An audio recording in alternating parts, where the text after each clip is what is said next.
accélérateur d'entreprises, d'entrepreneurs à impact sur la conservation de la biodiversité, l'environnement et les communautés locales à Madagascar, qui s'appelle Startup Programme MITSIR, et dans lequel Miracap apporte des financements, de l'accompagnement, des formations, une communauté large d'expertise et de valeur à 10 entrepreneurs aujourd'hui dans toutes les régions de Madagascar, dans de très nombreux secteurs d'activité, l'apiculture, la production d'engrais et de pesticides biologiques, l'élevage, l'agribusiness.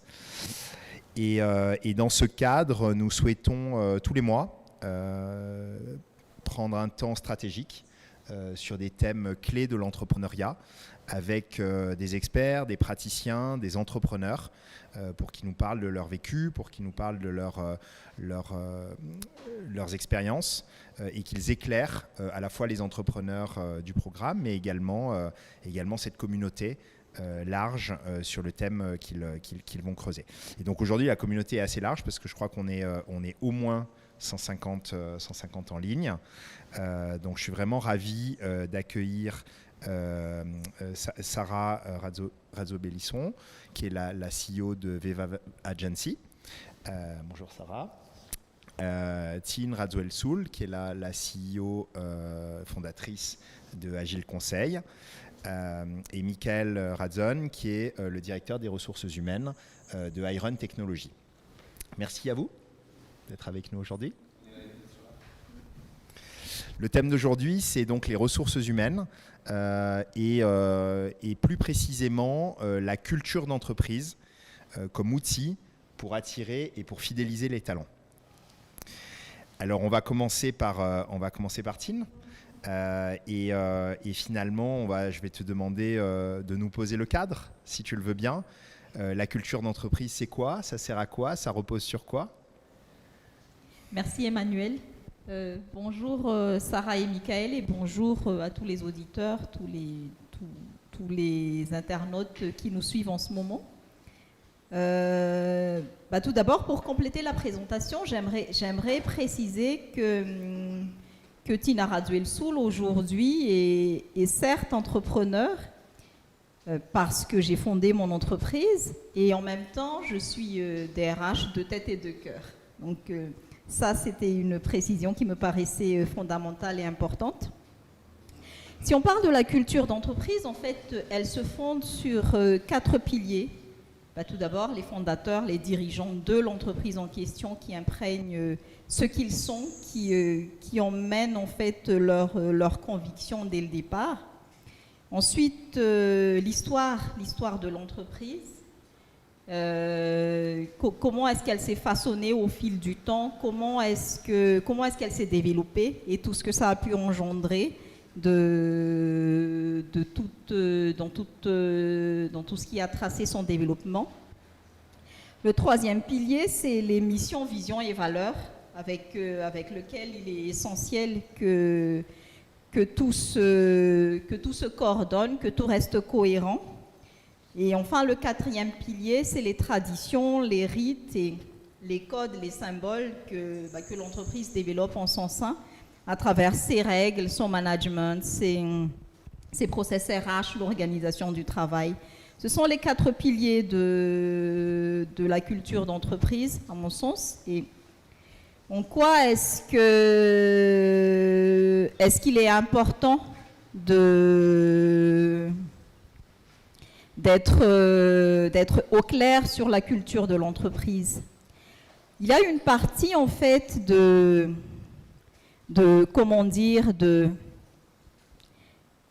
différenciante dans la culture de l'entreprise qui est unique, donc pour fidéliser et attirer, créer déjà des ambassadeurs. Hein.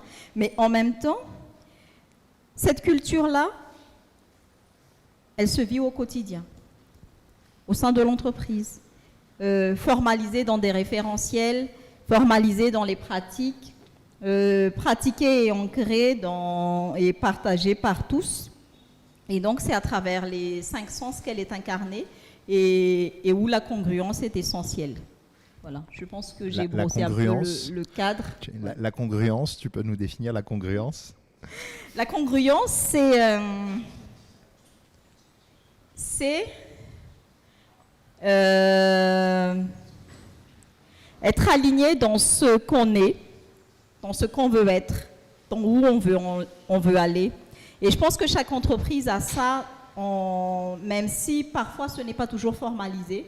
En tout cas, ça existe dans l'entreprise et on revient aux fondateurs en fait qui ont en eux ce tracé-là de d'où l'entreprise vient et où est-ce qu'elle veut aller et qui sont les personnes finalement qui auront la capacité d'accompagner l'entreprise dans ce chemin-là.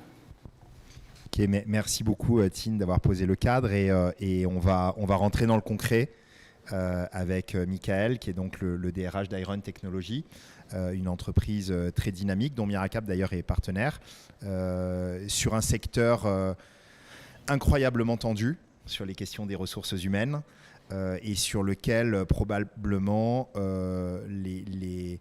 la capacité à mettre en place des environnements de travail, une culture, des rites, des habitudes, peut-être des éléments également de rémunération qui permettent d'attirer et de fidéliser les talents et en fait le critère de survie, je crois, sur ce secteur, on peut le dire. Donc si tu voulais nous dire un mot de Iron Technologies, peut-être aussi de ton parcours de DRH qui t'a amené à cette entreprise et illustrer la façon dont la culture d'entreprise est vécue comme un élément différenciant chez Iron. D'accord. Merci Emmanuel. Bien le bonjour à tout le monde qui sont présents à ce masterclass et merci pour l'invitation parce que c'est vraiment pour les professionnels, si on peut dire, de la RH de partager un peu de ce qu'on vit au quotidien. Je vais tout de suite continuer avec ce que Tine a dit par rapport à tout ce qui est culture d'entreprise. Donc, si on prend le cas spécifique je vais parler de moi d'abord. Je vais m'oublier. Moi, je me définis comme quelqu'un qui est tombé dans la RH par hasard, parce que moi, je viens d'une formation beaucoup plus marketing et communication commerciale. Mais comme Obélix, je n'ai pas la carrure, mais comme Obélix, je suis tombé dans les RH et je ne veux plus en sortir. Donc, ça fait plus de 20 ans que je suis dans les RH et j'ai parcouru pas mal d'entreprises. Donc, pourquoi parler aujourd'hui de la culture d'entreprise ? Parce que sans la culture d'entreprise, actuellement, on ne peut pas aller vers la direction qu'on veut. C'est-à-dire qu'on met en place des choses, on met en place des objectifs dans une entreprise, mais pour trouver les gens qui vont nous accompagner, on doit forcément aussi avoir les mêmes convictions, la même vision. Ce qui n'est pas toujours facile parce qu'on a des cadres cognitifs différents, on a une formation différente et pourtant on tend vers les mêmes objectifs de croissance, de bien-être parce que l'entreprise c'est un lieu où on a des avantages, on requiert des compétences et tout cela amène à mettre en place entre guillemets des balises, entre guillemets, la culture d'entreprise pour qu'on puisse atteindre le même objectif. Pour le cas de Iron, je vais beaucoup plus parler des 5 piliers qui fait qu'on a une culture d'entreprise propre. Ça va être orienté sur l'histoire. Est-ce que tu peux peut-être nous rappeler avant ce que fait Iron du coup, tu le feras sur l'histoire, j'imagine. Oui, j'imagine. Donc, Iron Technologies, c'est une société qu'on appelle une entreprise de services numériques qui opère dans le développement informatique d'applications web ou mobiles et qui tourne autour de tout ce qui est services numériques. Ça peut être des développements informatiques, comme j'ai dit, la gestion des infrastructures, la maintenance pour des clients, à distanciel ou en présentiel. Voilà. Donc, pour revenir sur la partie des 5 points clés qui définissent la culture d'entreprise. Donc, premièrement, il y a toute une histoire derrière chaque entreprise. L'histoire d'Iron, c'est un groupe d'amis qui sont passionnés d'informatique et aussi commerciaux qui se sont associés pour créer l'aventure Iron Technology, avec une forte valeur sur la promotion des talents malgaches. Donc ça c'est la vision. Après l'histoire, il y a une vision. Donc faire en sorte que les talents malgaches soient reconnus aussi bien sur le marché local que sur le marché international. Et d'ailleurs, on travaille à 90%, voire même à 95% de notre temps avec les marchés internationaux. La mise en place de valeurs, parce que ce groupe d'amis-là voulait travailler avec une ligne directrice. Donc la ligne directrice a été je dirais, cadrée par 4 valeurs, qui est l'engagement, la qualité, l'intégrité, l'agilité. On va peut-être y revenir beaucoup plus en détail après. Et ensuite, parce que c'est démarré d'une start-up, donc forcément quand on est une petite structure, on a une certaine façon de faire, une certaine façon de voir les choses, mais quand on grandit, quand le bateau il prend beaucoup plus de place, il y a beaucoup plus de vagues aussi, donc on est confronté à beaucoup plus d'enjeux. Et il va falloir revoir la façon de faire avancer le bateau, recruter les talents, recruter les bonnes personnes aux manœuvres. Il y en a qui sont au fond de cale, il y en a qui sont sur le comment on dit, sur le ponton, sur le pont. Il y en a un qui est au gouvernail. Donc tous ces gens-là vont devoir travailler ensemble. Suite à la vision qu'ont eu ces fondateurs, et ensuite on met en place des certains codes, comme Tin l'a dit, des rituels, pour que ce soit une façon de travailler un peu comme une famille, où on a peut-être le rituel du déjeuner, le rituel des sorties, mais là c'est en entreprise, donc c'est un rituel. Par exemple chez nous c'est beaucoup plus être transparent sur ce qui se passe, partager les défis, partager les challenges, partager aussi les nouveaux arrivants, accompagner les nouveaux talents, les personnes qui rentrent. Donc tout ça mis en place ensemble forme ce qu'on appelle la culture d'entreprise. Et à travers toute cette culture d'entreprise qu'on essaie de promouvoir à l'extérieur, donc quand on communique sur cette culture, c'est ce qu'on appelle la marque employeur. Mais aujourd'hui, on va beaucoup plus parler de la culture d'entreprise. Donc, c'est des petites choses du quotidien qui fait que on se crée la culture d'entreprise, on suit la vision qui a été mise en place au départ, et on fait vivre ça au quotidien. C'est-à-dire qu'il y a des choses qui peuvent dérailler ou dépasser un peu la vision, mais qu'il va falloir recadrer doucement, petit à petit, et peut-être parfois aussi brutalement, si ça présente un risque pour l'entreprise. Voilà un peu pour résumer un peu le cas de Iron. Mais merci beaucoup. Tu parlais de rituels chez Iron. Est-ce que tu peux illustrer et nous dire finalement, est-ce qu'ils ont évolué ces rituels? Est-ce que vous en gardez depuis l'origine? Quel rôle y jouent ces rituels chez vous? Et quels sont-ils? D'accord. Les rituels, par exemple, c'est... je vais embrayer un peu sur le code d'abord. Donc, chez Iron, comme c'était une start-up avant, ça ne l'est plus. Donc, c'est une grande entreprise. Donc, c'était beaucoup plus la flexibilité sur les horaires. C'est une certaine aisance dans les habits. Comme moi, je suis en t-shirt actuellement. Hein. Toi, tu es en chemise. Hein. En chemise. Ouais.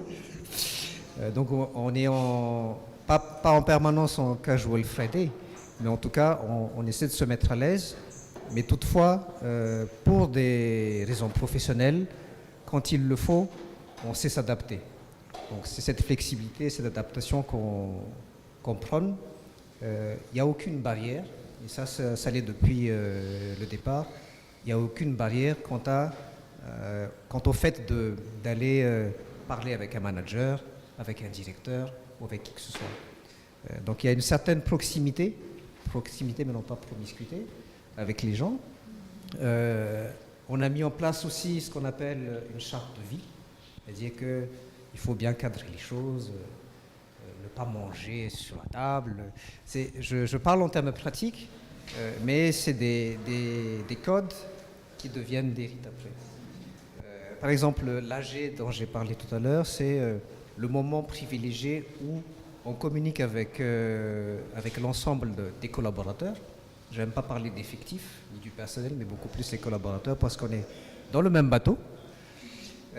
Donc c'est pendant l'AG qu'on communique la progression de l'entreprise, les difficultés qu'a l'entreprise, parce que tant que les collaborateurs sont au courant des difficultés qu'affronte chaque manager ou directeur ou chaque responsable de pôle, on a beaucoup plus une compréhension et une adhésion à faire avancer ce bateau. Tant que les collaborateurs ne connaissent pas les enjeux, les tenants et les aboutissants de la difficulté de l'entreprise, ils se font une image, une idée de ce qui peut être derrière, qui peut être fausse, qui peut être vrai. Mais en tout cas, on essaie d'éviter ce genre d'amalgame ou bien de sous-entendu en essayant de communiquer ça dans les AG. Des choses qu'on a faites avant et qu'on a freiné un peu, par exemple les collations tous les vendredis. Parce que... vous les faites plus? Non, je suis extrêmement déçu. On t'invitera pour le prochain. Donc ce sera plus tous les vendredis. On a décalé ça pour que ce soit beaucoup plus déjà financièrement supportable. Et à partir de 5 personnes, c'est facilement faisable. Mais quand on a 170 personnes, voire 200 personnes, c'est assez difficile à gérer en termes logistiques et financiers. Donc il faut voir aussi il faut faire la part des choses quand on gère une entreprise, je pense. D'autres rituels, c'est aussi les challenges qu'on fait en interne. Ça peut être sur des jeux. Ça peut être aussi sur... on a récemment créé l'hymne de Iron. Voilà. Excusez-moi. Donc, c'est des challenges internes qui permettent aux gens de s'impliquer, de s'ancrer l'esprit d'appartenance à l'entreprise. Donc, c'est des petites choses comme ça qui constituent des rituels qui font que ça devient à peu près un mode de vie et devient aussi une deuxième famille. Et d'ailleurs, chez nous, on s'appelle tous la famille Iron, mais ce n'est pas la boîte Iron. Voilà. Et pourtant, on dit que dans la croissance d'une entreprise, on est d'abord une famille, après on devient une tribu, après un village, et puis un jour une nation. Vous vous considérez encore comme une famille ? Oui, on se considère encore comme une famille parce qu'il y a un point qui est important chez nous, c'est la bienveillance entre les collaborateurs. C'est-à-dire qu'on est à l'écoute des gens sur tel ou tel problème ou telle problématique, mais néanmoins, il y a des règles à respecter. Il y a une vision qu'on se doit d'atteindre, c'est-à-dire la croissance de l'entreprise. Et tout ça, il va falloir conjuguer ensemble et avec les collaborateurs. Voilà.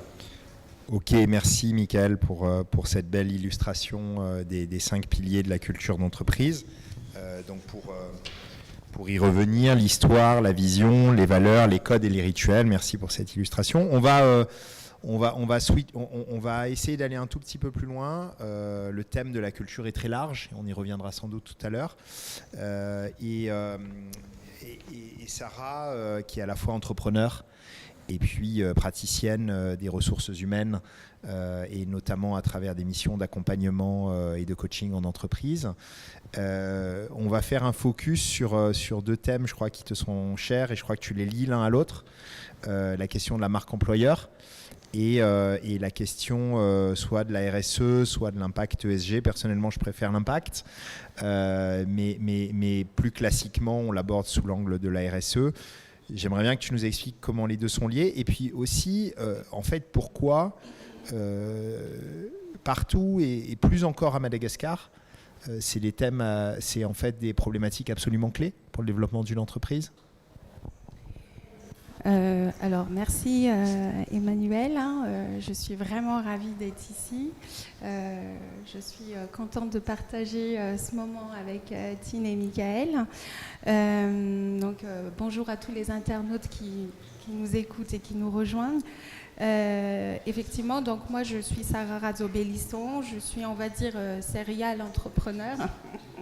J'aime bien avoir plusieurs défis, mais en tous les cas, à travers Vevava Agency, par exemple, nous, on accompagne beaucoup d'entrepreneurs et des entreprises de toute taille pour installer, identifier ou consolider leur marque employeur.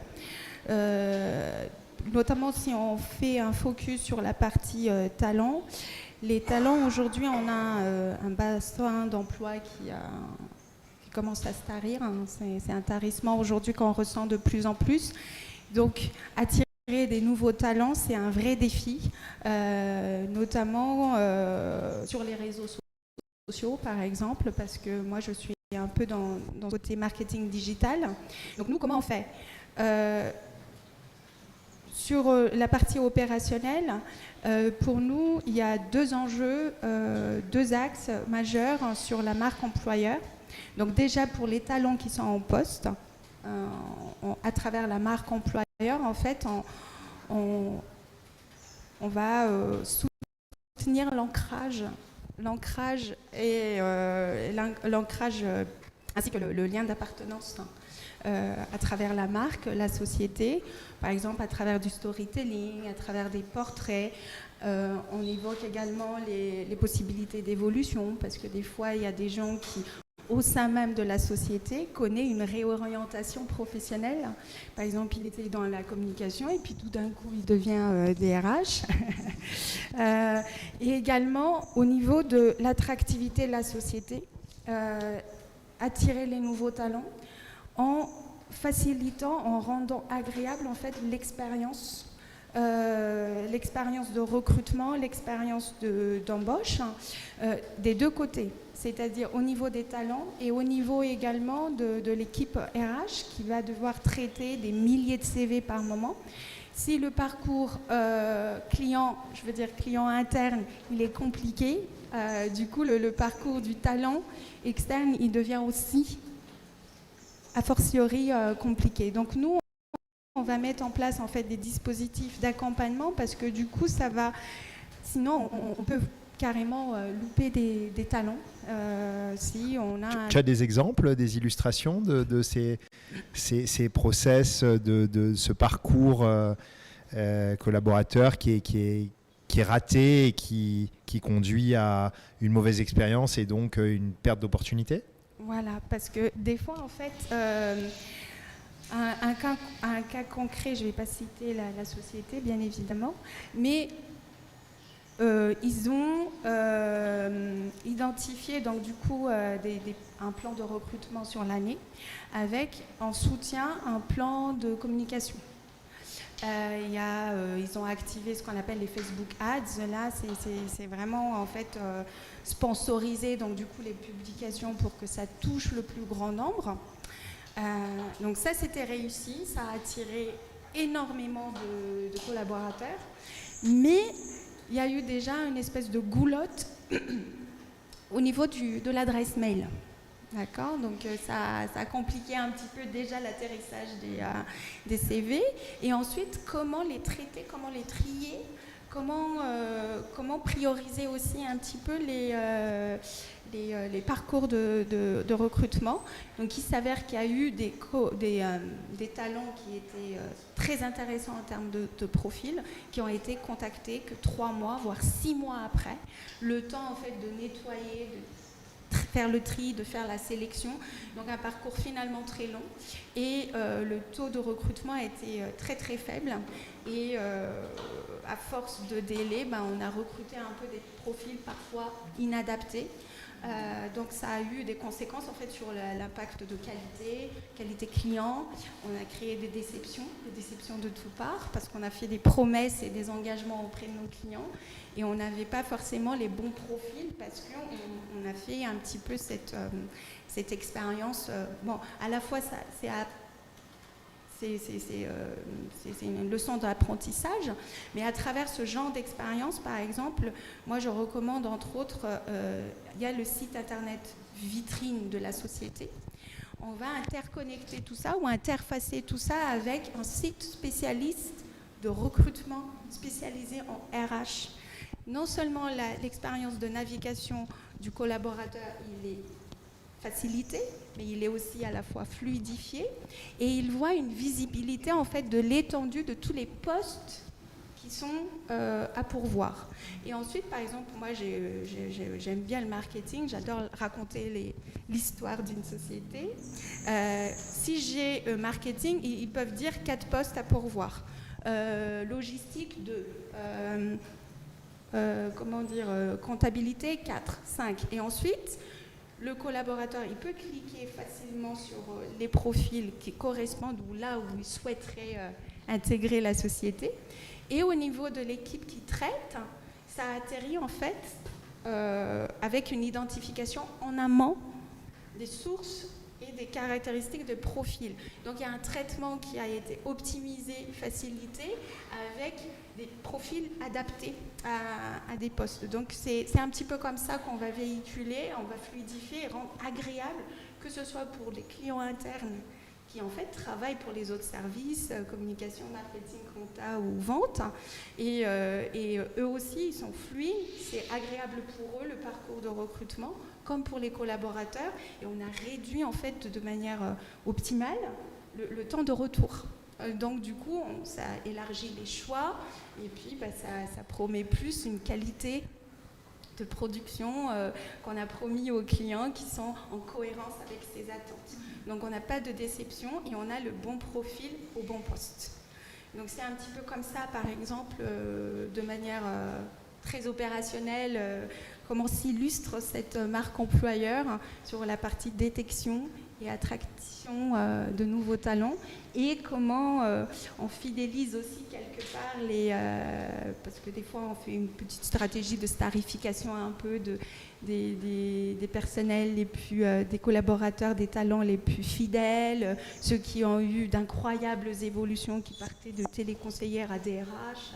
Ce genre d'expérience en fait qui va faire rendre fiers ceux qui sont déjà dans le bateau et qui dit à d'autres, moi aussi en fait j'ai cette capacité là, pourquoi pas je tente le coup avec un parcours simple et agréable. Et merci beaucoup Sarah. Et là tu parles d'outils, d'expérience, mais finalement, et la question est pour vous trois, le lien avec le fond. Donc le fond, la culture.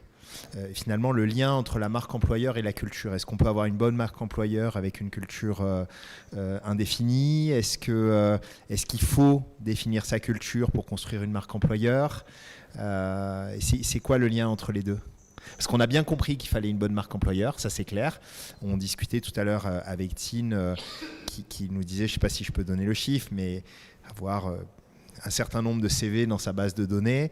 Moi, je disais, mais est-ce que ce nombre de CV-là, c'est pas un tiers de tous les CV disponibles sur le marché à Madagascar ? Et tu disais tout à l'heure, le marché se tarit. D'ailleurs, je serais curieux de savoir pourquoi il se tarit, sous quelle dynamique.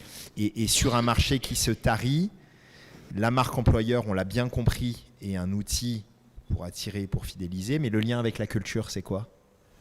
Alors le lien avec la culture, si je focus sur la marque employeur, en fait c'est les racines même en fait de la marque employeur, parce que du coup on définit un cap. Les gens aussi savent qui on est, comment on fait les choses, et notamment pour nous entrepreneurs, c'est vraiment une orientation stratégique. C'est avoir une culture, l'installer et la faire évoluer aussi, parce que des fois, il y a des transformations assez fortes, notamment depuis le Covid, on le ressent tous, une adaptation nécessaire. Ça a vraiment un enjeu, entre guillemets, business, parce que quand on véhicule à travers la marque employeur, notamment la qualité de gouvernance, l'histoire de l'entreprise, comment les fondateurs, les créateurs ont su évoluer d'une petite entreprise familiale à une société anonyme de référence sur son secteur à travers les traditions, les rites, comme on a dit tout à l'heure, les visions. Ça peut donner confiance aux futurs clients sur la qualité de partenariat qu'il peut avoir avec nous en termes d'état d'esprit et de valeurs.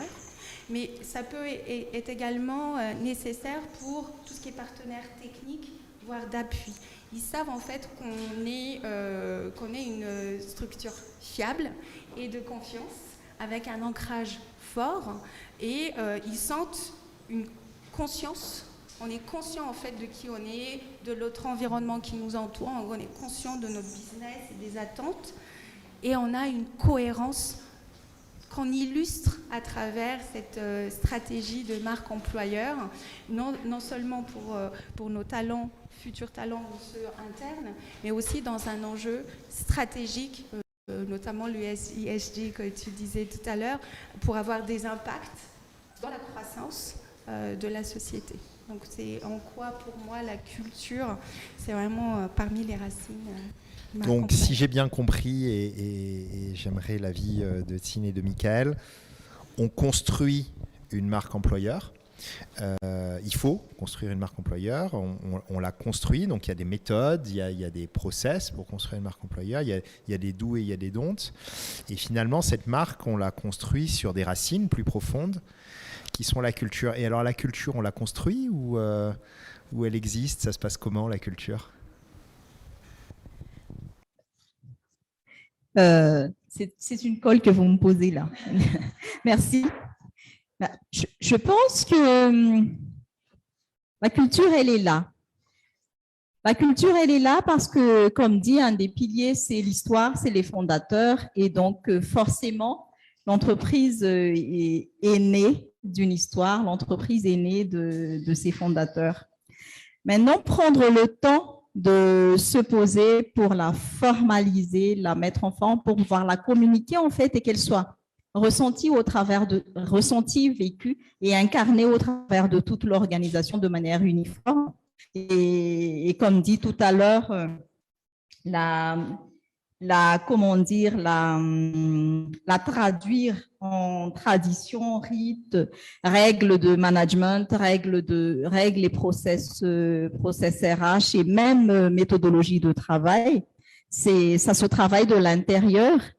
Et ensuite, c'est cette racine-là qui va être un élément différenciant, un élément de racine de la marque employeur et de toute la promesse qu'on va créer autour de cette marque employeur vers les talents déjà en interne, déjà en poste, pour les motiver, les retenir, surtout leur faire ressentir le sentiment d'appartenir à cette culture et en dehors, en fait, attirer les nouveaux talents. Je saisis l'occasion d'avoir encore le micro pour revenir sur un élément que j'ai omis de mentionner tout à l'heure, c'est la quête de sens qu'on constate de plus en plus, certes à travers les jeunes générations, la génération Y et Z, mais aussi même les générations plus anciennes. Dans la période post-Covid, c'est le besoin de se sentir, de ressentir une adéquation avec la culture de l'entreprise à laquelle ils vont postuler, dans laquelle ils travaillent déjà, dans laquelle ils évoluent. Et ça, c'est devenu de plus en plus forte. Et d'ailleurs, au sein d'Agile Conseil, on constate de plus en plus quand on approche des candidats potentiels ou les profils correspondent à ce que recherchent nos clients, des candidats qui posent des questions sur ce qu'est l'entreprise, quels sont les projets, comment est-ce que ça fonctionne, sa culture, etc. Surtout quand ce ne sont pas les entreprises de top of mind qui communiquent beaucoup sur elles-mêmes. Michael, est-ce que tu as quelque chose à rajouter? Ok, le lien entre marque employeur et culture d'entreprise, moi, à mon avis, il devrait être très fort. C'est-à-dire que la marque employeur devrait transparaître, je ne dirais pas stricto sensus, mais en tout cas, ça devrait transparaître ce qu'on vit au quotidien en entreprise, c'est-à-dire la culture d'entreprise. Dans ce sens où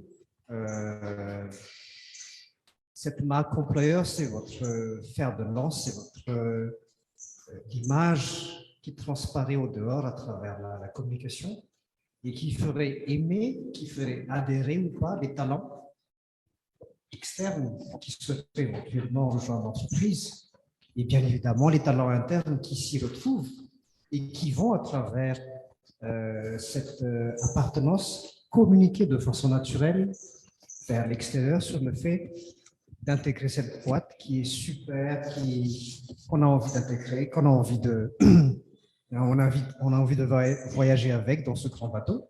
Donc c'est pour moi évident et fondamentalement nécessaire que la culture d'entreprise transparaît dans la marque employeur. Donc, il ne faut pas dissocier une image, je dirais, transformée dans la marque employeur par rapport à ce qu'on vit en entreprise. Donc, la culture devrait être juste transmise aux autres, telle qu'on la vit, et ça devient la marque employeur. Je ne sais pas si... voilà. Si tu permets. Et je reviens justement au point de la congruence que j'ai souligné, que tu as relevé tout à l'heure, Emmanuel. C'est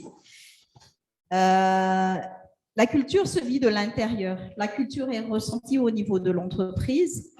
La marque employeur, elle est diffusée tant à l'intérieur que véhiculée à l'extérieur.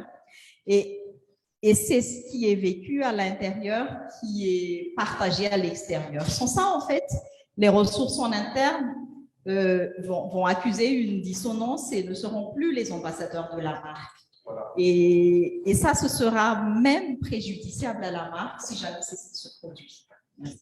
Je voudrais faire un petit temps de pause là sur finalement sur creuser ce thème de la culture et de la marque employeur et finir par me demander est-ce qu'il faut faire ça et est-ce que c'est la priorité de l'entreprise et des entrepreneurs.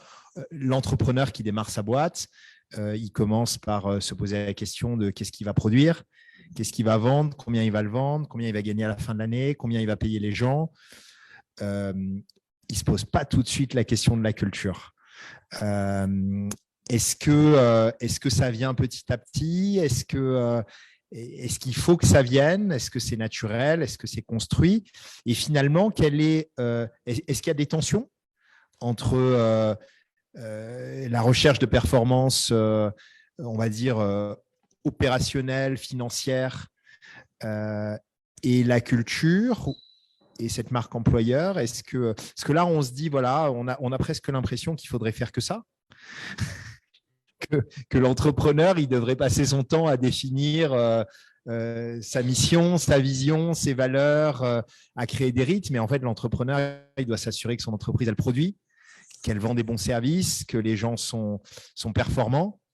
Il y a des tensions, il n'y a pas de tensions. Comment on réconcilie ça ? Je vais peut-être justement vous partager et témoigner de mon expérience en fondant Agile Conseil. Agile Conseil, au départ, en fait, avait un effectif unique qui était moi. Et puis, 100% d'adhésion à la culture. 100% d'adhésion à la culture d'entreprise. Il n'y avait pas tous des non négociables. Et puis, les appels du marché ont fait qu'assez rapidement, en fait, nous avons dû intégrer une ressource, 2 ressources, 3 ressources, 5 ressources. Et il a commencé à y avoir des départs aussi. Et à ce moment-là, la question n'était pas OK, posons-nous, temps de pause, on va définir la culture, les missions, les valeurs, mais c'était plutôt directement un des piliers.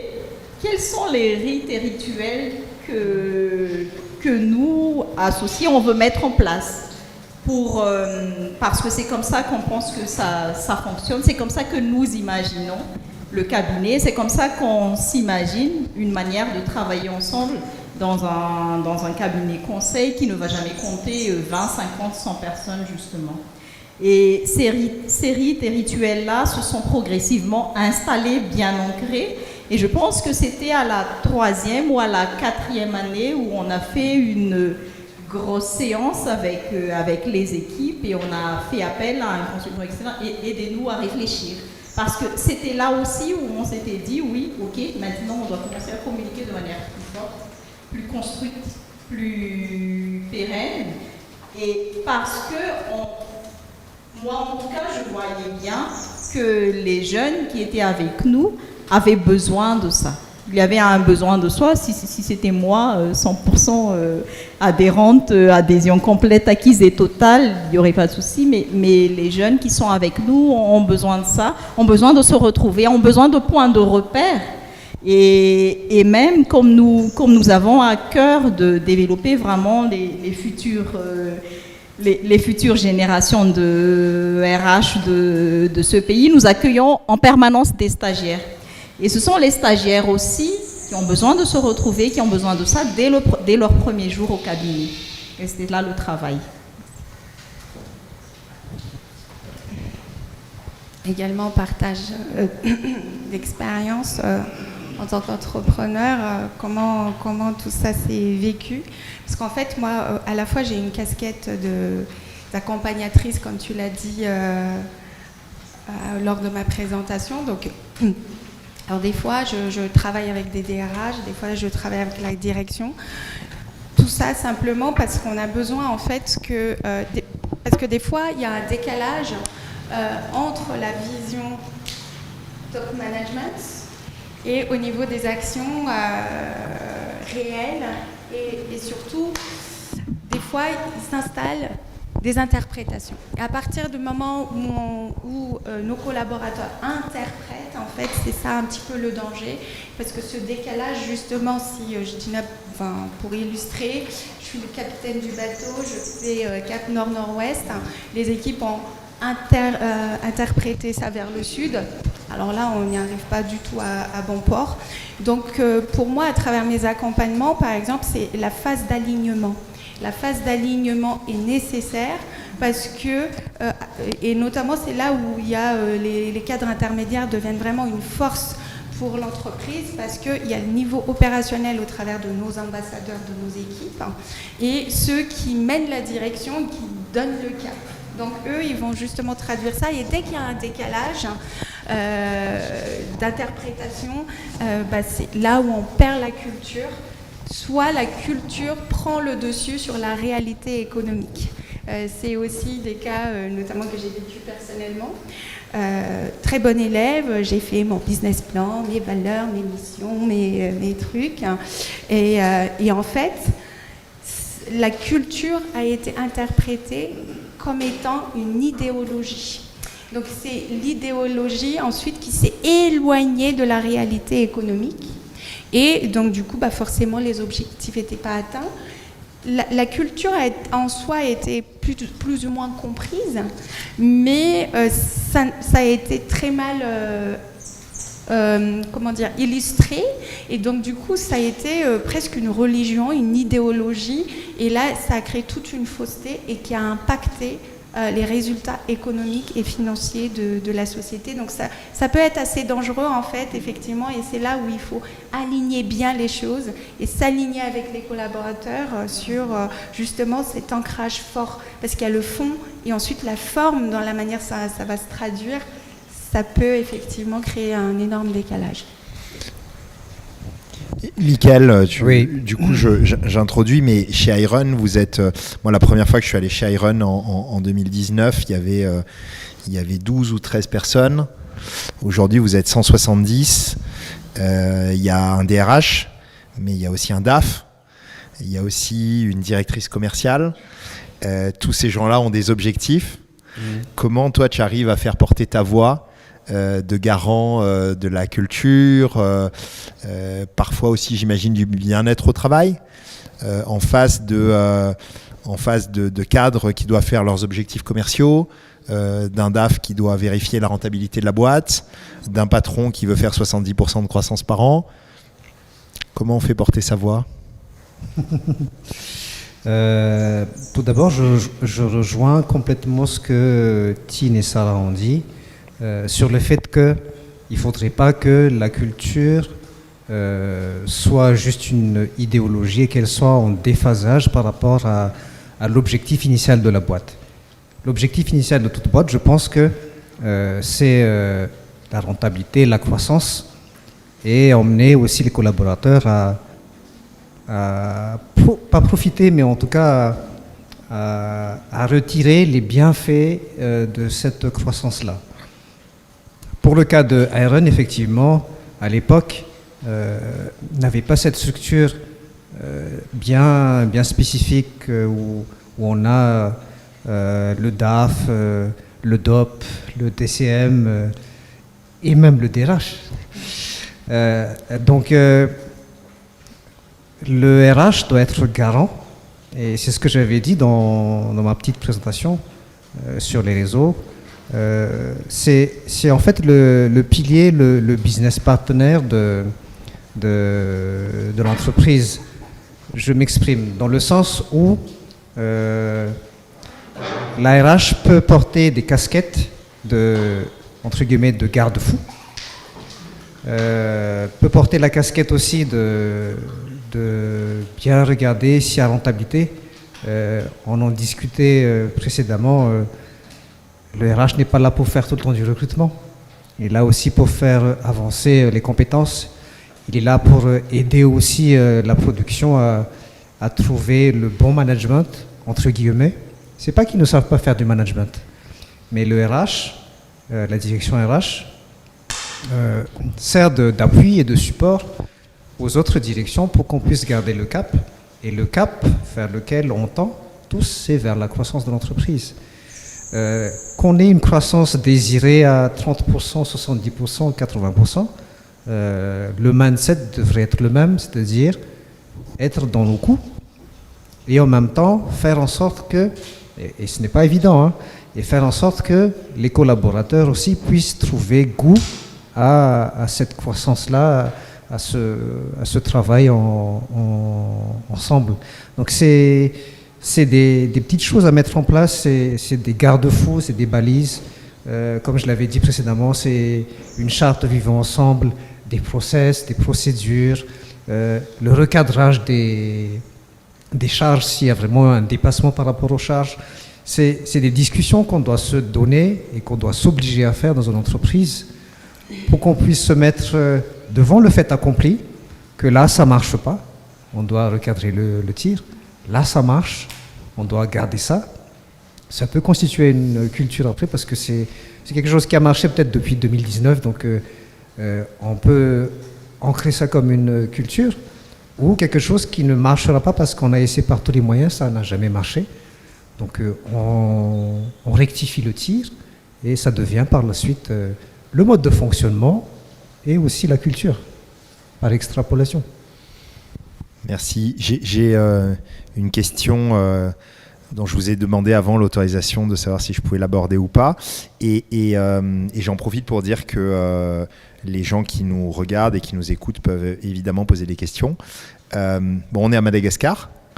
Est-ce qu'il y a des éléments, est-ce qu'il y a des caractéristiques dans la culture malgache, dans la culture d'entreprise malgache qui constituent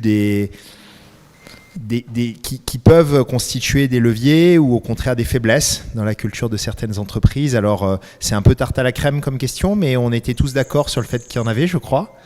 Et donc je me permets de vous poser cette question. Et bien sûr, gentil comme il est, Michael m'a passé le micro en premier. Merci Michael. Ouais. Le premier élément de la culture malgache qui me vient en tête, et d'ailleurs c'est aussi ce qui nous différencie et ce qui dépasse nos frontières, c'est notre fameux fiavan, qui peut être à la fois un levier et un frein. Un frein, en tout cas un grand point d'attention quand on est sur le versant, le niveau d'exigence à mettre, le courage managérial que doit avoir tout notre middle management, parce que ça fait partie inhérente de la culture d'entreprise et des pratiques managériales. Et une entreprise ne peut pas progresser sans un niveau d'exigence élevé, qu'on soit clair là-dessus. Et Agile Conseil, justement, à travers notre pôle formation, beaucoup des managers au niveau de nos entreprises clientes que nous accompagnons, c'est relever ce courage managérial, faire face à des décisions difficiles, devoir prendre parfois des décisions impopulaires. C'est contre-culture parfois. Et c'est justement un élément sur lequel l'entreprise doit être claire. Et quelque part, je mettrai entre guillemets, protéger, en tout cas, appuyer ses managers, son middle management, pour que ça devienne une seconde nature dans la gestion de leurs équipes, que oui, il y a le FIAVAN, et c'est bien les élans de solidarité, quand il y a quelque chose qui arrive dans la famille, quand il y a quelque chose qui se passe, mais ça n'a pas cours quand on est face à des résultats qu'on doit atteindre en tant qu'équipe, des objectifs auxquels nous devons faire face en tant qu'entreprise. Merci Tine pour le micro. Oui, effectivement, j'adhère au fait que le FIAVAN, effectivement, peut être un dilemme dans une entreprise. Un dilemme, pourquoi on a tendance à utiliser à outrance ce concept de bienveillance. On a tendance à profiter un peu du management sur le fait que s'il y a, entre guillemets, ou personnellement, une faute qui s'est produite dans l'entreprise, on va tout de suite recourir au FIAVAN pour laisser passer cette faute, quand bien même elle peut être extrêmement préjudiciable à l'entreprise. Je prends juste le cas de vol de clients, détournement au sein même de l'entreprise, utilisation frauduleuse de données. Tous ces points-là peut emmener l'entreprise à être en péril et aussi, partant de ce fait, la perte de confiance des clients, parce que toute entreprise a une vision d'acquérir des clients, de conserver ses clients et de faire du business. Par rapport à ce FIAVAN, il faut être extrêmement vigilant. Nous, au sein de RN, si je puis me permettre, on prône effectivement cette bienveillance, mais néanmoins, je peux vous assurer que des décisions douloureuses, on était obligé de les prendre. Malheureusement, il faut communiquer aussi, comme je l'avais dit, en toute transparence sur le fait que ce genre de décision douloureuse, si elle n'est pas correctement communiquée, peut être interprétée différemment et de la mauvaise manière. Et si on a tendance à être transparent, à dire que ce sont des pratiques qui ne sont pas tolérées au niveau de l'entreprise, ça amène ensuite ceux qui adhèrent à rester. Et bien malheureusement, ceux qui n'y adhèrent pas, tôt ou tard, ils vont se révéler. Donc c'est peut-être une vision assez rigide ou ferme, mais dans la conduite de l'entreprise, je pense, il y a un temps pour être bienveillant et il y a un temps pour être ferme dans les décisions. Voilà. En complément, pour moi, c'est notamment en entreprise aujourd'hui, c'est une continuité de l'éducation des gens qu'on intègre chez nous. Donc forcément, on leur inculque aussi de nouvelles valeurs, une nouvelle culture. Et donc, comme toute éducation, pour moi, il y a la phase aussi d'instruction. Donc il y a la phase d'apprentissage, il y a la phase d'éducation, il y a la phase d'instruction, tout en posant les limites. Parce que je pense que c'est être transparent sur les limites, en fait. Parce que justement, ça peut être source d'abus par moment si il y a il y a une erreur. On sait très bien que nous, Malgaches, en plus du FIAVAN, on est quand même des personnages assez susceptibles. On a quand même un peu d'orgueil, on est insulaire. Et donc, du coup, conjuguer avec tout ça. Et la culture aussi, comme elle est vivante, il ne faut pas qu'elle soit rigide, mais à la fois il faut qu'elle soit en cohérence. Donc pour moi, la culture est une ouverture, mais attention aussi à ne pas oublier les limites, pour justement ne pas créer de porte à tout abus ou tout débordement qui deviennent ensuite ingérables, parce que justement on peut créer une forme de caprice qui va devenir ingérable après. C'est effectivement on est trop dans cette espèce de voilà, ça peut être interprété comme des faiblesses qui peut laisser passer tout, comme disait Michael tout à l'heure. Donc on ouvre la culture elle est ouverte, on instruit des gens également, mais comme tout parent, donner des limites et des règles, ça fait partie de l'éducation et de l'intégration et de l'évolution de la personne qui font partie de notre capital humain. Voilà. Et du coup, l'entrepreneur comme parent et le management comme éducation, ok. Je ne sais pas si j'adhère à 100%, en tout cas, merci beaucoup d'avoir été aussi direct sur ces questions qui sont parfois un peu difficiles à aborder. Je propose qu'on commence à recevoir des questions, et les deux premières sont très intéressantes, je trouve. La première, on avait prévu de l'aborder, donc merci beaucoup à Mam de la BNI. Finalement, on voit la culture, là on est tous d'accord pour considérer la culture comme un outil positif, comme une richesse, comme une force, comme un must-have. Mais est-ce qu'il n'y a pas un risque également qu'à trop rechercher et à trop travailler à cette culture d'entreprise, on finisse par nuire à la diversité, à l'acceptation des différences, qui peuvent aussi constituer des richesses dans une entreprise. D'accord. Merci à Mam et à Emmanuel pour les questions. Je dirais que en entreprise, il n'y a pas de... On n'est pas là non plus pour instaurer, je dirais, une politique ou une culture rigide. On sait très bien que dans le domaine organisationnel, il y a différentes générations qui est découpée tous les 14 ans, je pense, les baby boomers, les générations X, Y, Z, les millennials.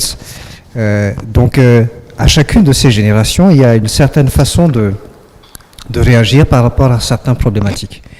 Là où je veux en venir, c'est que effectivement, dans une entreprise, vous n'aurez pas à 100% des générations X, à 100% des générations Y, parce que l'entreprise évolue. Au fil du temps, les recrutements vont intégrer des gens qui ont beaucoup plus d'expérience, qui ont moins d'expérience. Et il va falloir rechercher l'hétérogénéité de cette population. Il va falloir trouver un mode de fonctionnement qui fait que ça devrait être une richesse par rapport à l'entreprise.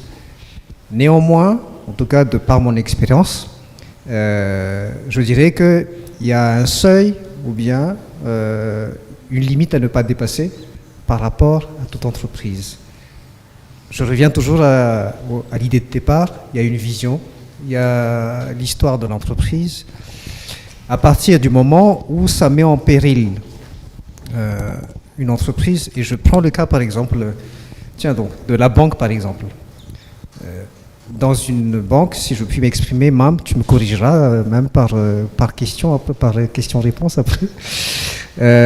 C'est quand même un secteur assez cadré. On ne peut pas se permettre de faire entrer une personne ou un talent, soit-il, avec une forte tendance à l'innovation, une forte tendance à vouloir bousculer les règles, mais il faut quand même que cette personne-là entre dans un certain cadre pour respecter pas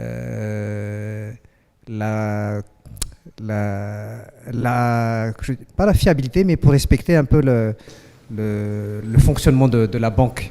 Donc je nuancerai le fait que, oui, de la diversité, mais attention à ne pas dépasser les limites que s'impose chaque entreprise.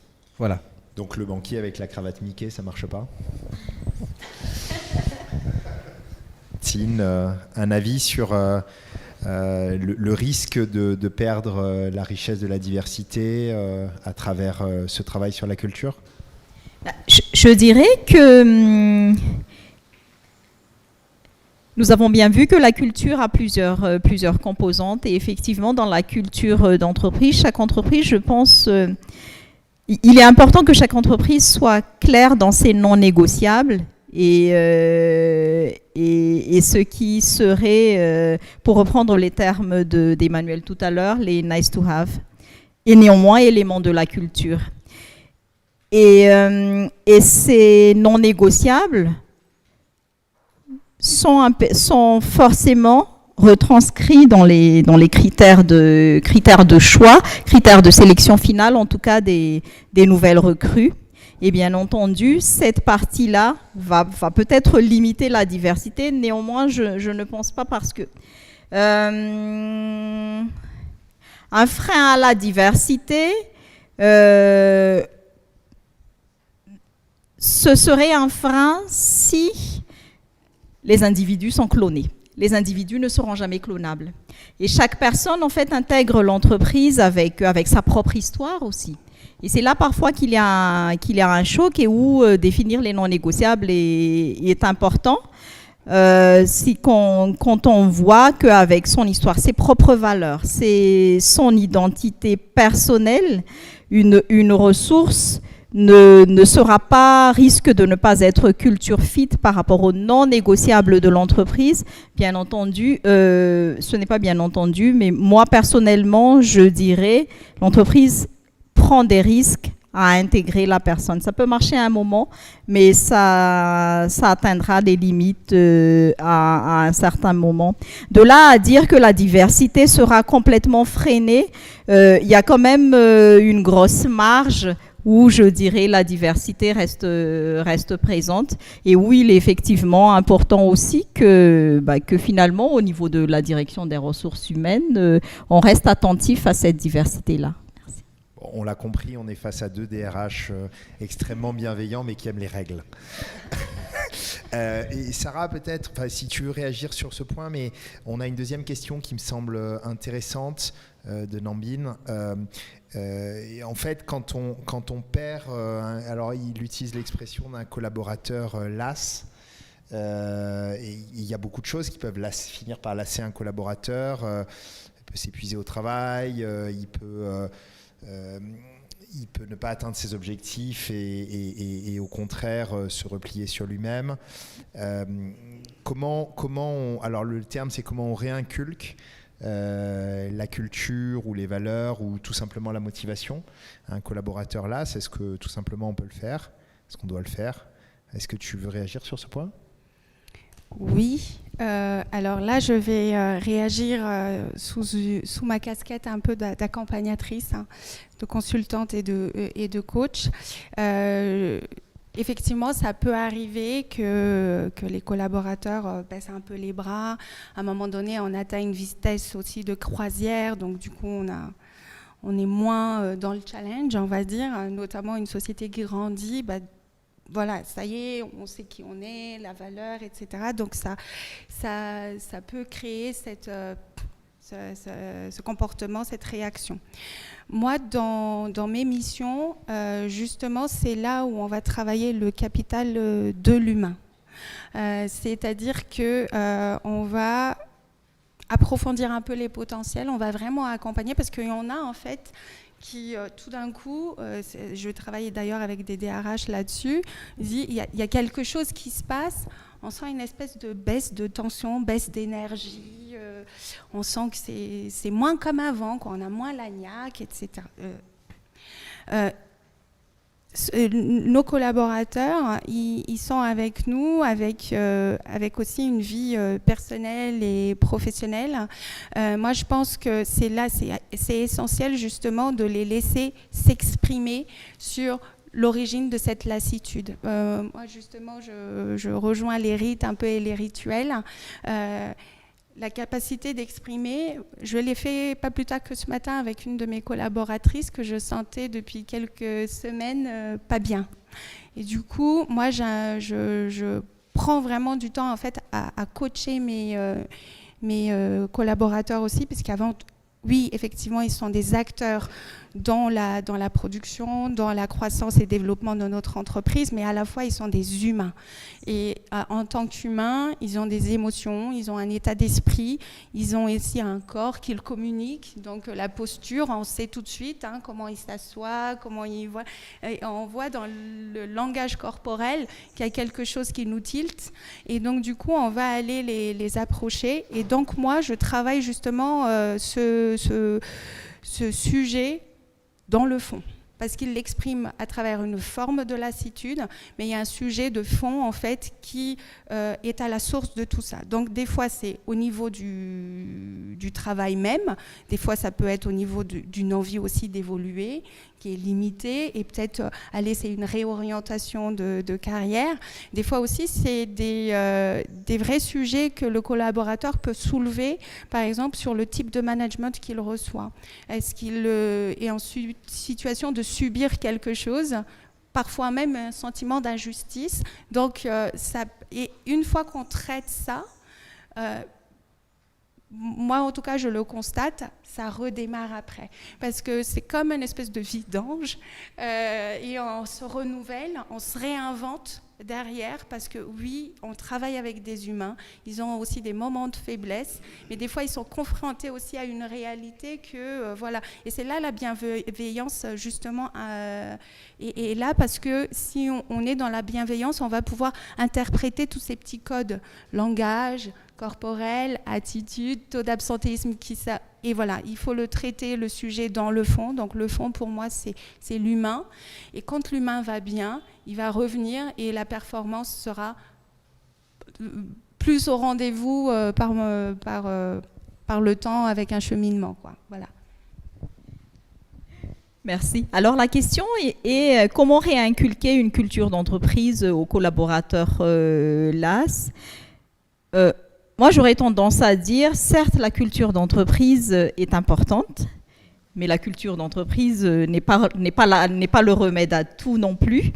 Et par rapport à cette lassitude du collaborateur, qui est en quelque sorte une baisse de régime, une démotivation, la réponse, à mon sens, serait plus le management, la proximité managériale, la remotivation que son manager se doit d'apporter.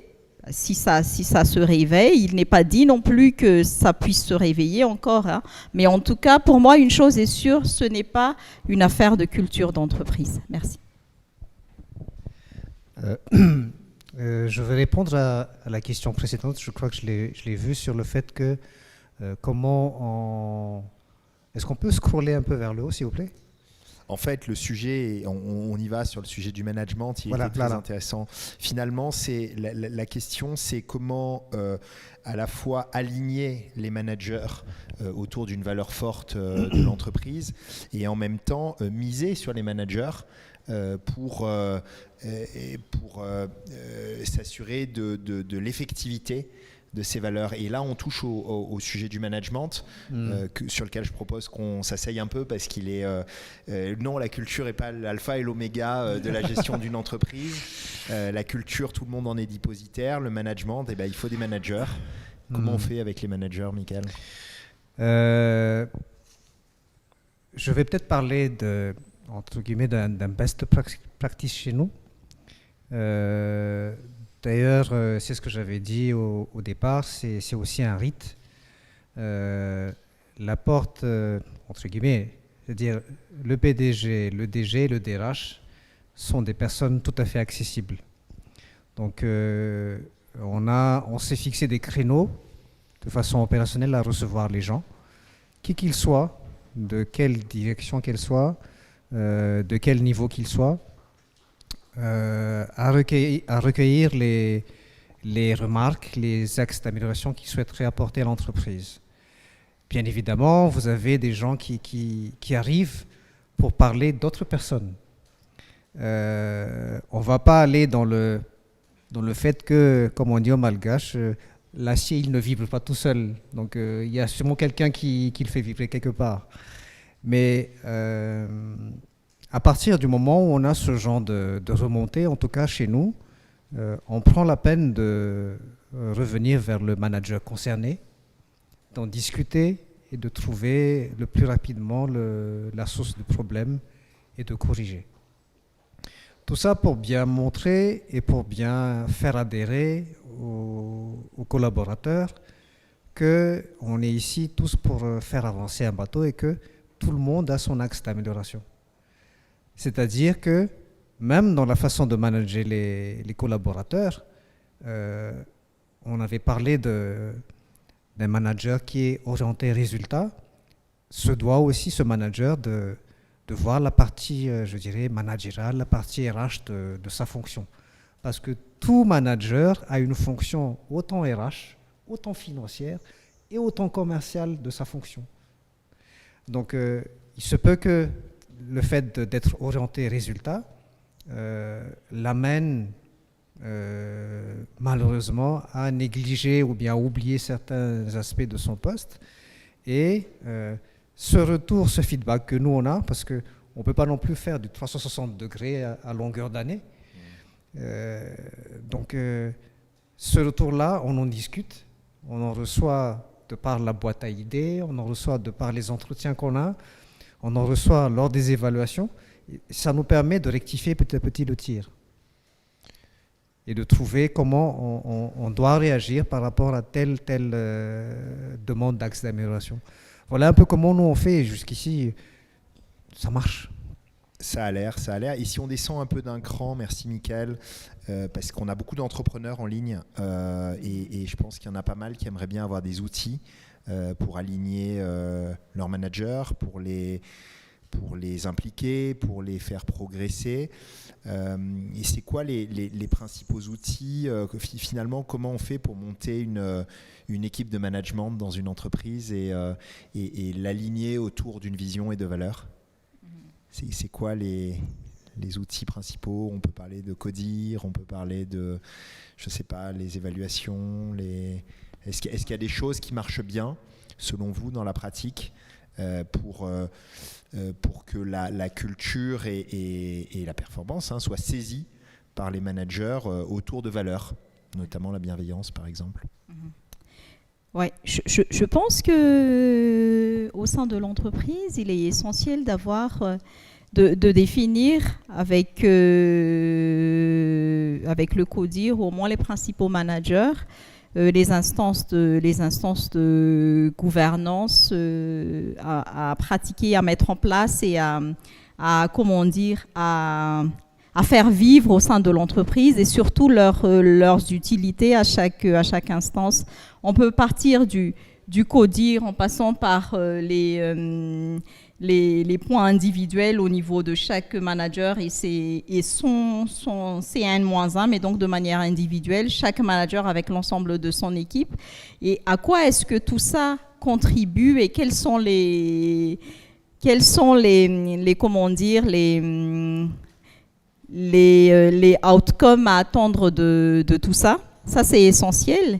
Également, au niveau de la direction des ressources humaines, les mécanismes d'évaluation individuelle, de gestion de la performance, où les entretiens individuels sont à tenir de manière périodique, les entretiens individuels d'évaluation, et quels sont outiller par contre les managers sur comment les tenir, et pas que les managers, parce que là où je rejoins un peu la culture d'entreprise, en quoi est-ce que ça peut aider et surtout en quoi est-ce que toutes les ressources humaines de l'entreprise peuvent s'ancrer dessus, se greffer dessus pour mieux vivre l'entreprise et bien vivre l'entreprise. C'est quelle est la garantie que chaque personne a de pouvoir s'exprimer, de pouvoir exprimer ce qui ne va pas et de ne pas tout garder pour lui et subir à longueur d'année jusqu'à ce que, je ne dirais pas jusqu'à ce que mort s'en suive, mais jusqu'à ce qu'il n'en puisse plus. Ouais.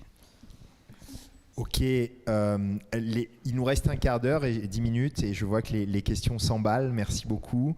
Du coup, on va essayer de les passer rapidement et d'y répondre aussi rapidement que possible. On a déjà couvert plein de thèmes. Qu'est-ce qu'on fait avec la génération Y, la génération Z, Sarah? Déjà, c'est quoi et qu'est-ce qu'on fait avec ces jeunes? Oui, c'est vrai que c'est vrai que les comportements, les habitudes, les réalités sont pas les mêmes, on va dire. Même moi, je ressens une évolution dans le comportement de la jeune génération, mais pas que. Parce que moi, je trouve aussi qu'à travers la jeune génération, c'est pour ça que je parlais un petit peu d'instruction et d'éducation tout à l'heure, parce qu'ils arrivent jeunes, tout frais, ils découvrent le monde professionnel pour la première fois pour la plupart, et donc ils ont besoin de cadres en fait, hein. Ils ont besoin de règles, ils ont besoin de balises. Et c'est à partir de là où on va apprécier les technicités qu'ils peuvent apporter, parce que notamment les générations X, Y et Z, ils sont très tournés digital, numérique, mais pas que, encore une fois. Mais c'est là où nous, on se positionne en tant qu'accompagnateurs aussi de cette jeunesse. Parce qu'ils ne savent pas tout. C'est vrai qu'il y a une fougue de la jeunesse quelque part.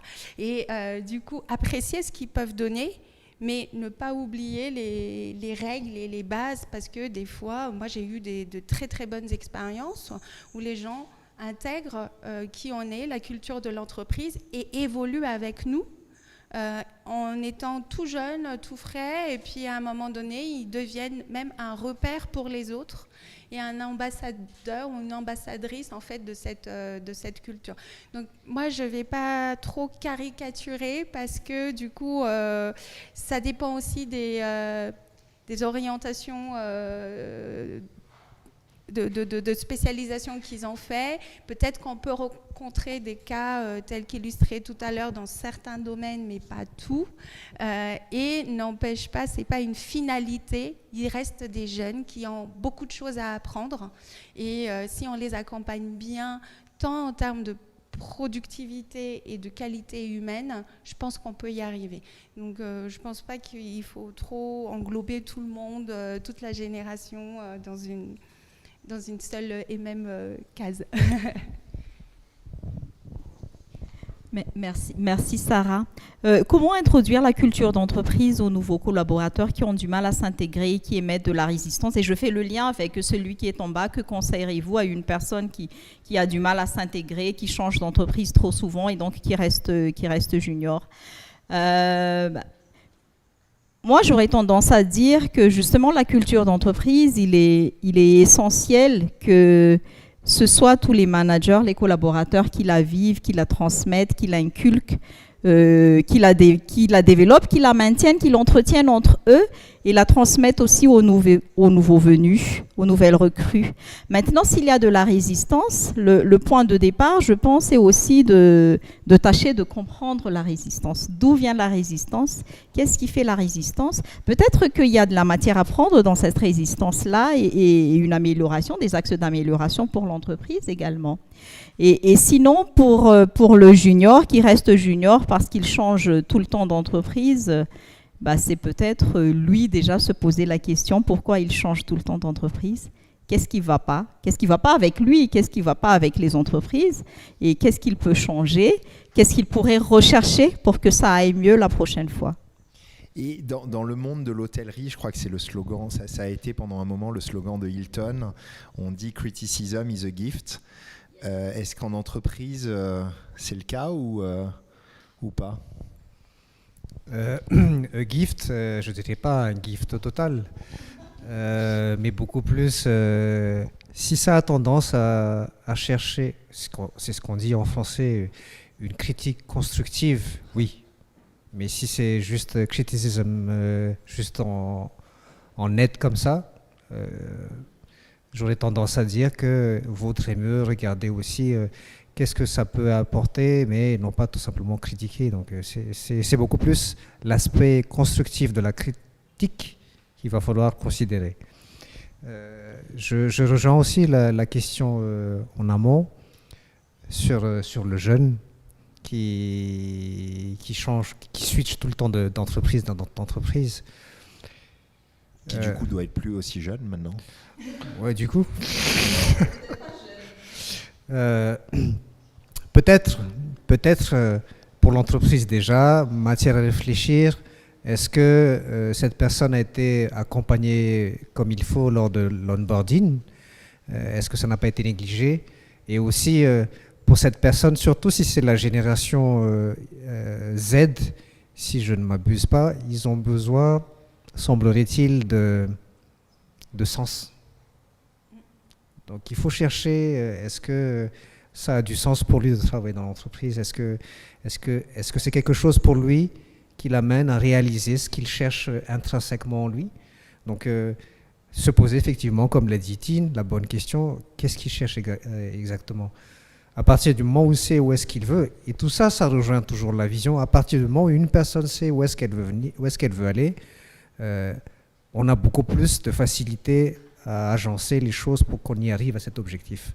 Tant qu'on n'a pas cette vision-là, que ce soit en entreprise ou dans le domaine humain, je parle en tant que RH, moi je ne suis pas psychologue, on a de la difficulté à évoluer. Si vous entrez dans une entreprise pour se dire je vais juste travailler, mais ne pas avoir d'objectif de carrière ou de progression, il vous sera très difficile de grimper les échelons. Voilà. Très bien. Et à cette question, on en parlait tout à l'heure au déjeuner, est-ce que la culture d'entreprise peut constituer un critère d'essai non concluant? Il me semble que la réponse est assez évidente. Oui, monsieur. Oui, monsieur, à travers... si on n'a pas... comme on a dit, c'est une décision douloureuse à prendre, en fait, à partir du moment où on voit que ce collaborateur, cette collaboratrice, pas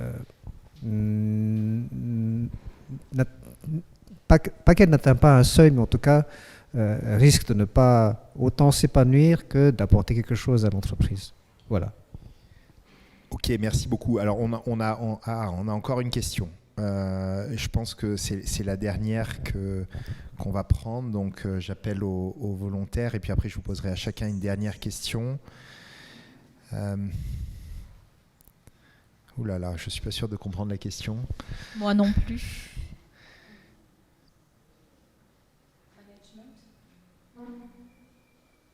Comment faire pour corriger les dirigeants? Je ne suis pas sûr de comprendre la question.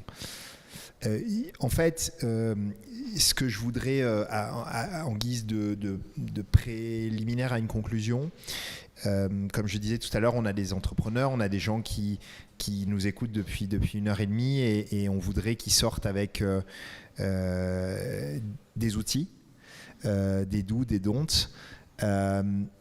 Sur ces sujets de culture d'entreprise et de marque employeur, si chacun d'entre vous devait définir une bonne pratique et une mauvaise, laquelle serait-elle? D'accord. Le thème initial était la culture d'entreprise, comment faire pour attirer et fidéliser les talents. Moi, je vais juste partager beaucoup plus sur l'aspect du recrutement. Il y a ce qu'on appelle l'inbound marketing. Et dans le domaine RH, il y a ce qu'on appelle aussi l'inbound recruiting. Donc en fait, c'est axé sur 5 piliers, 5 items. Attirer, convertir, recruter, fidéliser et se donner aussi le temps de le faire. C'est des outils, hein, mais pour pouvoir attirer, il faut communiquer sur la marque employeur. Il faut donc qu'on s'identifie, il faut qu'on soit visible sur pas mal de plateformes. On peut utiliser le site carrière pour pouvoir être visible, faire partie des réseaux sociaux qui sont pertinents sur les job boards, comme on dit, c'est-à-dire les sites qui sont reconnus pour tout ce qui est recrutement. De par là, vous devez... ouais, c'est trop fort.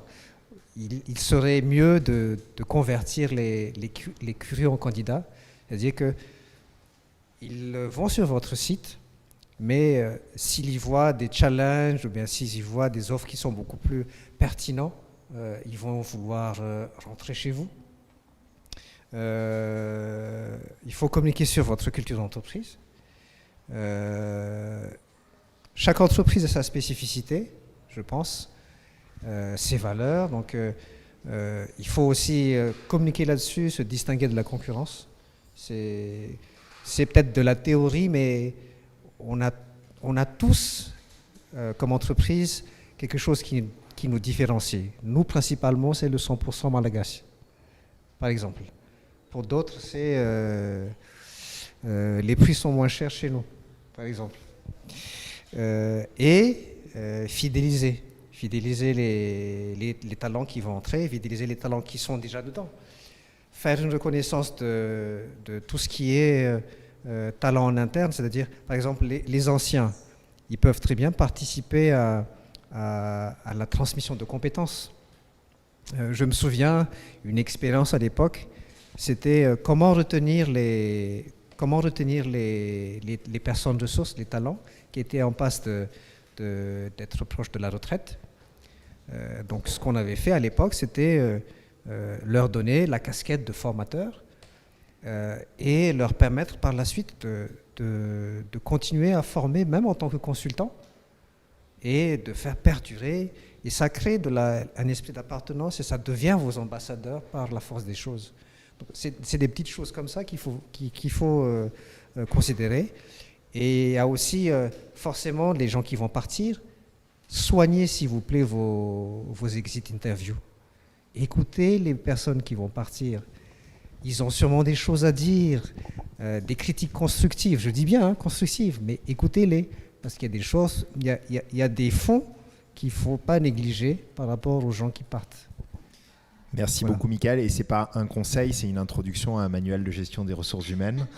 On va peut-être commencer du coup par qu'est-ce qu'il ne faudrait pas faire. Parce que là, on a alors tu peux nous dire après qu'est-ce que tu penses qu'il faudrait faire. Mais finalement, quels sont les écueils à éviter en matière de culture d'entreprise, de gestion de la marque employeur ?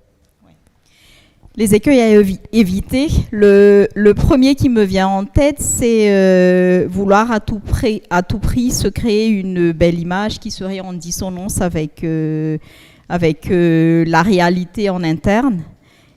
Et en fait, c'est les rites, rituels, les pratiques managériales peuvent évoluer avec le temps, avec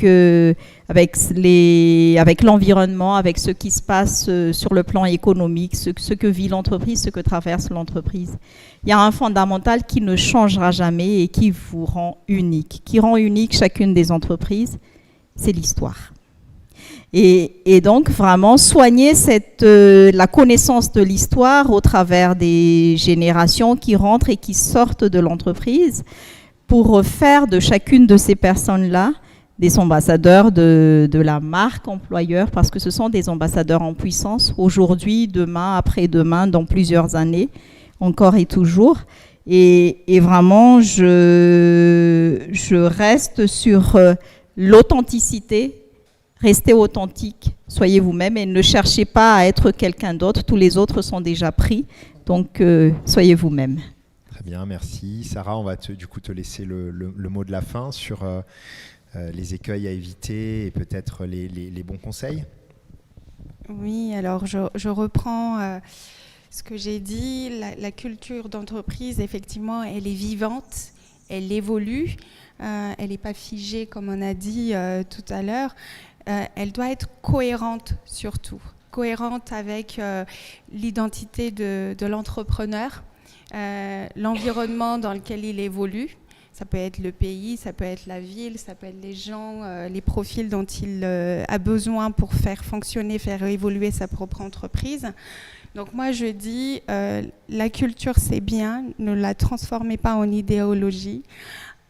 Alignez-vous toujours à la réalité économique, la réalité RH, la réalité du terrain, la réalité du client, parce que la réalité, une fois qu'on s'aligne avec, on est ouvert. Parce qu'une idéologie, des fois, peut fermer effectivement, et du coup, on peut rater des opportunités, on peut rater également des talents, ou voire les perdre. Donc moi, c'est alignement et cohérence. Je pense que ça peut être pour moi le fondement d'une bonne culture. Voilà. Merci beaucoup Sarah, merci à tous les trois. Et d'ailleurs, votre façon de répondre, et notamment la tienne, me fait dire, j'étais un tout petit peu mal à l'aise avec la notion de culture comme outil dans le thème qu'on avait tout à l'heure, et finalement je le suis beaucoup plus maintenant, et il semble se dégager l'idée que la culture est un outil de gestion harmonieuse d'une entreprise et de gestion de sa performance, et en aucune façon une fin en soi, si je comprends bien. Donc ne devenons pas des idéologues de la culture d'entreprise, et faisons de la culture ce qu'elle est, c'est-à-dire un formidable outil d'amélioration des entreprises, mais certainement pas le seul. Merci beaucoup à tous. J'ai pris beaucoup de plaisir à échanger avec vous. Je voulais dire que en fait, la culture n'est pas le seul outil, et à travers Miracap et ce startup programme Mitsir, on essaye de passer quelques outils justement. Et donc on a déjà travaillé sur la marque, sur les outils digitaux, sur le rôle de l'entreprise dans l'environnement, aujourd'hui sur la culture d'entreprise. On prévoit d'ici un mois de travailler sur les outils de croissance accélérée. Notamment ce qu'on appelle aujourd'hui le growth marketing, ou ces outils qui permettent à des entreprises de croître vite, et pourquoi. Donc on espère vous retrouver d'ici un mois en ligne, et surtout n'hésitez pas, si vous voulez qu'on aborde d'autres thèmes, à réagir sur les réseaux sociaux et à en parler à l'équipe. Voilà. Merci beaucoup à tous. Merci. Au revoir et merci à l'équipe technique, et merci à nos auditeurs en ligne. Au revoir.